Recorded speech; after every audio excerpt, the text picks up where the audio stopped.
Buenas noches, ¿qué tal? ¿Cómo le va? Comenzamos hoy un nuevo ciclo periodístico en el canal de noticias de la Universidad Nacional de Córdoba. Política y economía. Porque estamos convencidos, como dice nuestros eslogans, que usted no debe permitir que otro decida por usted. Que usted debe saber que ya no hay dueños de la palabra en los medios de comunicación. Y que además, a las sociedades democráticas las construimos entre todos. Y con una cuestión fundamental,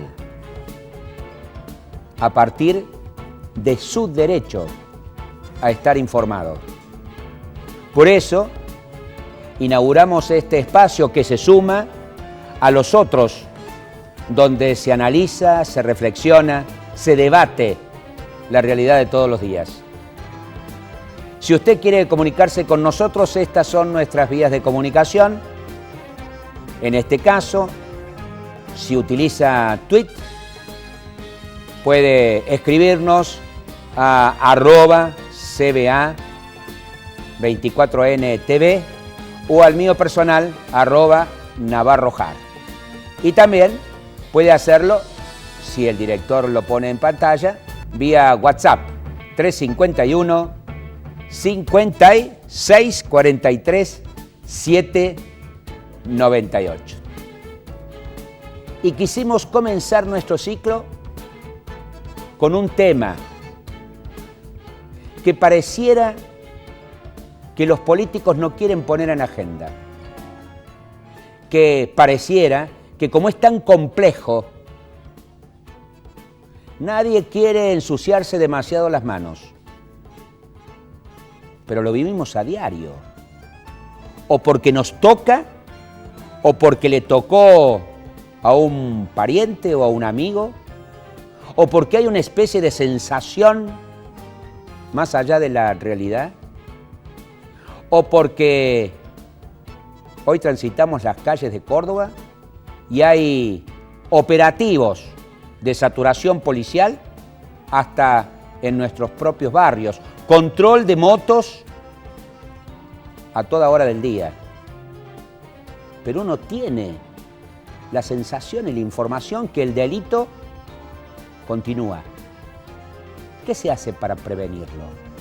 ¿Cuáles son las causas que ocasionan el incremento, por ejemplo, del delito que estigmatiza la seguridad, que son los homicidios? Por lo tanto, no es un tema que puede dejarse en los extremos del pensamiento. O mano dura, a rajatabla, o dejar hacer. Hemos invitado a esta noche a la directora de uno de los institutos privados más importantes de este país sobre el tema. Y queremos introducirnos a él con estas cifras que para ustedes van a ser importantes conocer, pero que no son otra cosa que cuestiones que usted percibe casi a diario. En una encuesta de victimización y percepción de seguridad para Córdoba Capital desarrollada en marzo de este año, el Observatorio de Seguridad Ciudadana, a él nos referimos, indica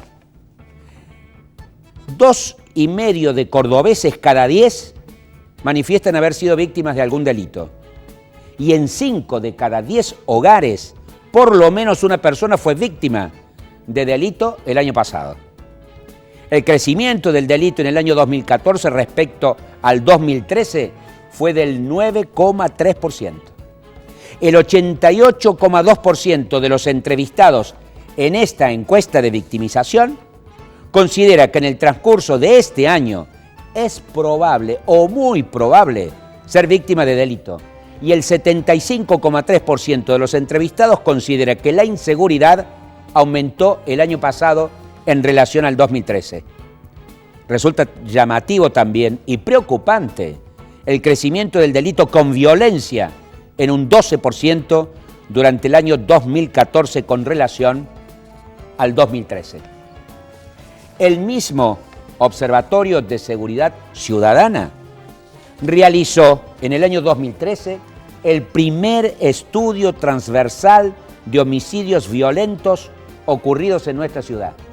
El primero que además en la Argentina toma en cuenta el delito, la modalidad del delito, la característica, la causa, su territorialidad y su vinculación con otras formas de delito que no sea el homicidio.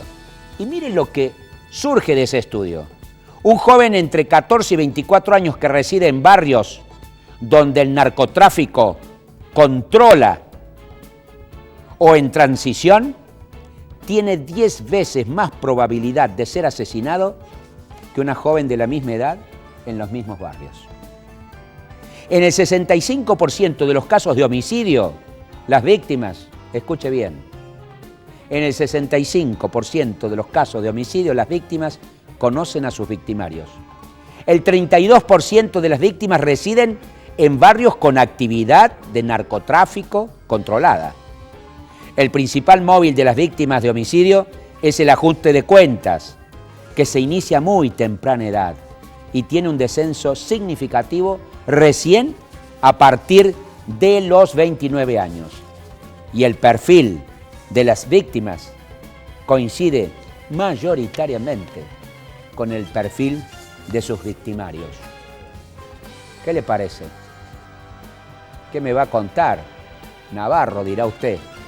Si lo vemos a diario y la gente tiene esa sensación de inseguridad y sale a protestar y sale a reclamar porque se siente desprotegida y al mismo tiempo con mucha bronca.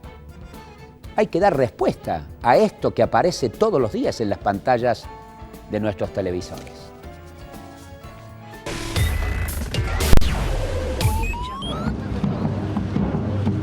Estoy todo el día con la bebé y es un desastre. Adentro del barrio no hay presencia policial. Estamos cansados de la inseguridad, de robo, de que no haya policía, de que no haya ningún móvil patrullando. Es un robo atrás del otro. He nacido en este barrio y nunca ha pasado lo que está ocurriendo ahora. Los que estamos acá ya estamos hartos. Entraron a punta de pistola, apuntaron a mis padres y se llevaron dinero en su momento. Creo que en este momento no nos sentimos seguros en ningún lado. Más vale que vivimos con miedo, con mucho miedo. El día lunes a las 4 de la tarde, acá a la vuelta lo asaltaron y lo amenazaron con un cuchillo y lo robaron. Hasta hace poco los chicos podían salir del colegio tranquilos, volver a su casa caminando 4 o 3 cuadras y ahora no. En realidad no tienen seguridad. Por supuesto que la policía brilla por su ausencia. Aparecieron de la nada una moto con 2 sujetos, los cuales me dicen, dame la plata, dame la plata. Rompieron la puerta de un vecino, eran 3 motos, 6 personas de 6 a 8, porque venían varias motos, varias personas en la moto, y una impunidad total. Hubo un boom de robos en aproximadamente 2 meses, en alrededor de 2 cuadras, alrededor de mi comercio, habrá habido unos 12 ingresos a domicilio. Y estamos muy cansados de los hechos de inseguridad. De hecho, no podemos salir a la calle a ningún horario, ni a la mañana, ni a la tarde, ni a la noche. ¿Por qué? Porque son a cada rato los arrebatos de cartera, de celulares, de lo que tengas en la mano. Robo en los domicilios a toda hora de la noche. El problema también que hay es la judicial, que los lleva la policía y el poder judicial los larga. Y esto ya no se puede vivir más así.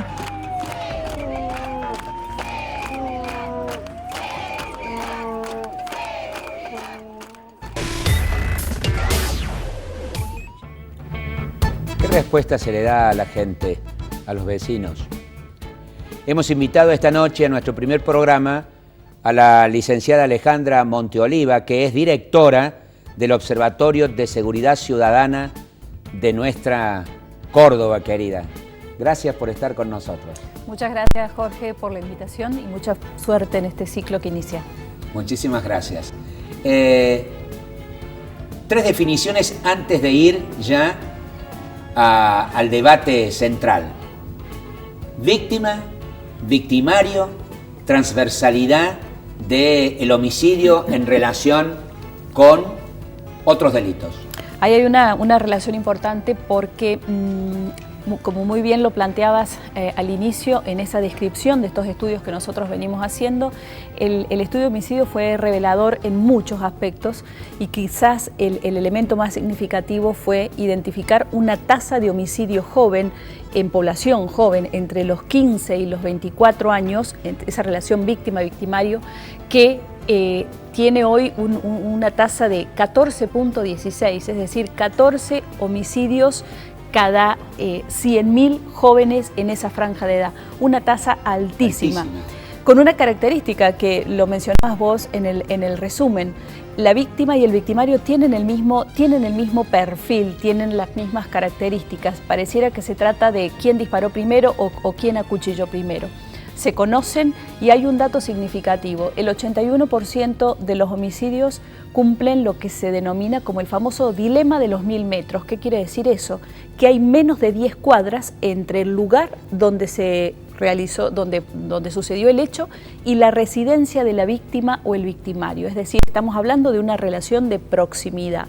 Cifra preocupante porque lo que se pone en evidencia es que nuestros jóvenes, común denominador en América Latina, son los protagonistas de la criminalidad, de la delincuencia, de la violencia, son víctimas y victimarios al mismo tiempo, y eso refleja una serie de situaciones con un trasfondo muy complejo, ¿sí? Que no es solamente una cuestión de el incremento de las tasas de delincuencia o la mayor o menor circulación de armas, tiene que ver con una serie de brechas sociales, con un proceso de crecimiento de la ciudad, con áreas que están marginadas, con jóvenes que se encuentran por fuera en muchos aspectos del sistema. Cuando me empezó a interesar las cuestiones sociales, y empecé de chico, de adolescente, a recorrer los barrios de Córdoba, porque cuando había militancia política era una cosa, y cuando no había militancia política había militancia parroquial, digo yo. Íbamos a las parroquias y salíamos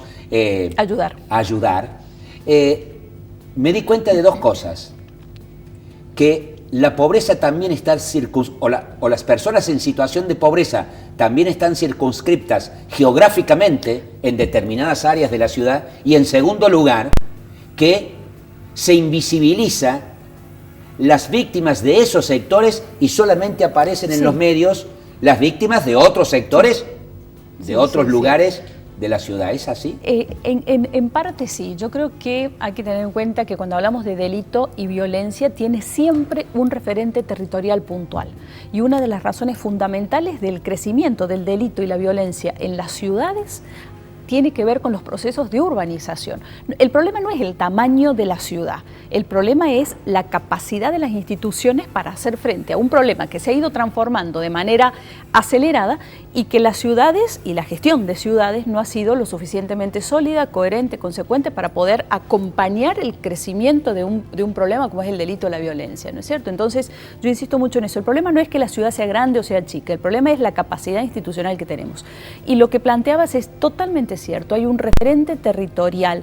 Las ciudades, el homicidio adquiere formas en las ciudades, por ejemplo, y en Córdoba yo leía recién los nombres incluso de los barrios, porque están muy relacionados. Hay una gran medialuna, buena parte de los barrios que veíamos recién hacen parte de esa primera medialuna de esa medialuna del centro. Sí, es un anillo semiperiférico, podríamos decir, porque ni siquiera está por fuera de la avenida Circunvalación, sino es un anillo semiperiférico de una gran extensión, y yo insisto mucho en la extensión de los corredores delictivos en Córdoba.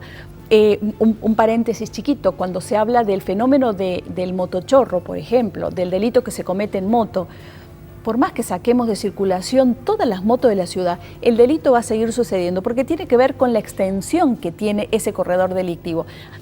¿Qué distancia debe recorrer, para explicarme mejor, quien delinque desde donde reside hacia donde comete el hecho? Así como se mide en otros ambientes o en otros espacios qué desplazamiento tenemos las personas todos los días o los ciudadanos para ir a trabajar, por ejemplo. Sí, eso es un estudio. Nosotros en Córdoba no lo hemos alcanzado a medir, lo he medido en otras ciudades, pero está relacionado en Córdoba con esa longitud que tienen el corredor delictivo, y hay una relación directa entre homicidio, entre delito callejero, con el proceso de consolidación de barrios en los últimos 20, 25 años. Es decir, las políticas urbanas tienen mucho que ver en el diseño de la ciudad y cómo se va configurando esa relación o esa reconfiguración de la violencia. Y yo te diría las no políticas urbanas, pero sí, ya vamos a ir a eso, frente al reclamo de los vecinos, frente a la desesperación de las víctimas, frente a la bronca e impotencia que genera haber sido víctima de un delito. El jefe de policía dice, el problema son las leyes. Y retomamos, porque el tema se actualizó en un debate la semana pasada por las expresiones del jefe de policía, y retomamos esas expresiones y le fuimos a consultar a Valeria Plaza, que es docente de la Universidad Nacional de Córdoba, especialista en temas de seguridad, que le responde, sin responderle, obviamente, al jefe de policía. Vamos a esa nota. Sería muy importante que todos aquellos sujetos que la policía atrapa normalmente todos los días en Córdoba, armados, vinculados a hechos delictivos, en flagrancia, infragante y con las manos en la masa, para que la gente entienda, vayan presos. ¿Y hoy qué pasa con esas personas? Y bueno, hay que ver si van presos, porque nosotros normalmente terminamos en poco tiempo atrapando gente que la volvemos a atrapar en 10 días, volvemos a atraparla en 15. Y sale. Y pareciera que sí. ¿No hay acompañamiento de la justicia? No. Usted, esa pregunta es... Habría que modificar el Código Penal. Yo lo que quiero es que sería muy importante para la prevención del delito de que hubiera elementos, hubiera leyes, hubiera elementos para que los fiscales, los jueces puedan mantener a todas estas personas, que yo digo, una persona que anda en moto, armada, que tiene antecedentes penales, que no es la primera vez que roba, se lo atrapa la policía, sería muy bueno que continúe detenido por un tiempo prudencial. Vuelven a apelar al sentido común de que la justicia realmente, los delincuentes entran por una puerta y salen por otra, cuando sabemos que la práctica no es así, que si en todo caso existen determinadas bandas delictivas que no son aprehendidas correctamente porque cuentan con alguna complicidad estatal y generalmente policial. Digamos, cuando uno va a los barrios le dicen, acá se sabe que se vende droga, acá se sabe que se comete determinado tipo de delitos, y eso existe ahí es porque generalmente, porque esto se ha probado judicialmente, hay alguna cadena de complicidad con el Estado que generalmente es con la policía a través de un pago de coima, etc. Entonces, la ineficacia del sistema penal está dada por la corrupción en algunas de sus escalas y no necesariamente por la bondad de las leyes procesales y penales que hoy existen, que para nada podrían hacer suponer que eso sucede en la práctica. Digo, claramente ante el delito infragante existe lo que se llama la prisión preventiva, que los jueces la aplican sistemáticamente y que en casi ninguno de los casos, salvo que se traten de protegidos por algún sistema o alguna agencia del sistema penal, no salen, como dice el jefe policial. Este es nuestro primer dardo político. No tiene nada que ver la no política de desarrollo urbano en esta ciudad. No tiene nada que ver la falta de políticas sociales, de contención, de integración a una sociedad productiva. Es solamente una cuestión de leyes, de fiscales. ¿Qué hace la policía? ¿Previene el delito con esta decisión de invadir territorio y donde vas hay un control de motos? Acá plantearía tres cosas relacionadas pero diferentes. En primer lugar, ni acá ni en ninguna parte la policía o las instituciones policiales no son el antídoto del delito.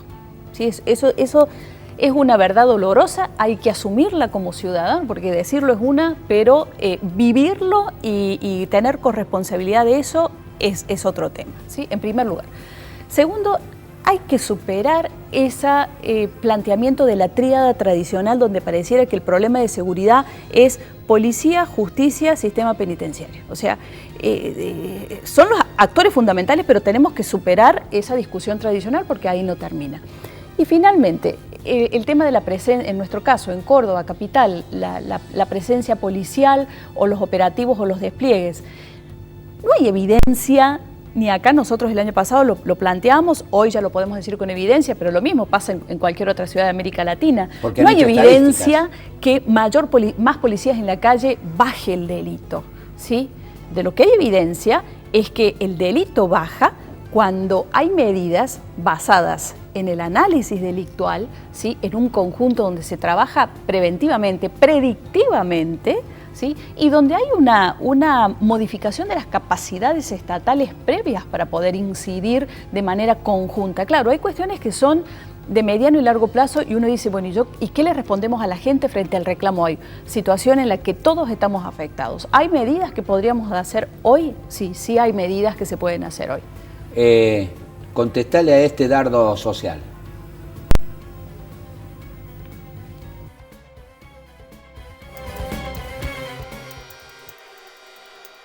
Me siento sola.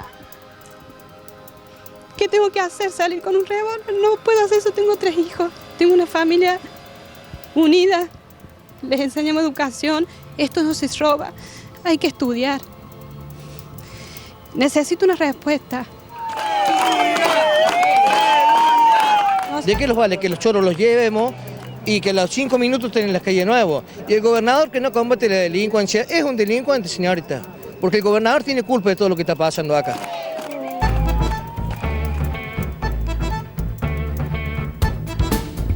Lo dijiste bien, es un tema mucho más abarcativo que la tríade tradicional de policía, justicia, cárcel. Pero la gente...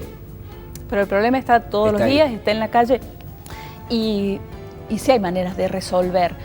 Nosotros lo mostrábamos en las evidencias que tenemos, cuál es la victimización real que tiene Córdoba en relación a lo que la gente percibe y se siente.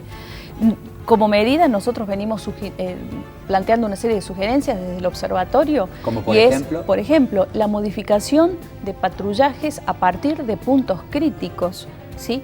Córdoba capital tiene 18.000 manzanas, ¿sí? Parece muchísimo, son 45.000 cuadras o segmentos, les llamamos los que nos dedicamos a mapear todo esto. Sí. Pero resulta que cuando vamos a analizar la incidencia delictiva, el delito está concentrado en 320 puntos aproximadamente. De 18.000 manzanas a pensar en 320 puntos, la cosa cambia. La sugerencia que nosotros venimos planteando es hay que cambiar la modalidad de patrullaje, hay que hacer patrullaje no aleatorio a partir de puntos críticos, preferentemente a pie, en radios de 200 metros, hay que bajarse del móvil, ¿sí? Es decir, hay que tener una relación de proximidad con la gente para responderle en la cara a la gente. Alejandra, hay que bajarse del móvil, pero no en puestos fijos. No en puestos fijos.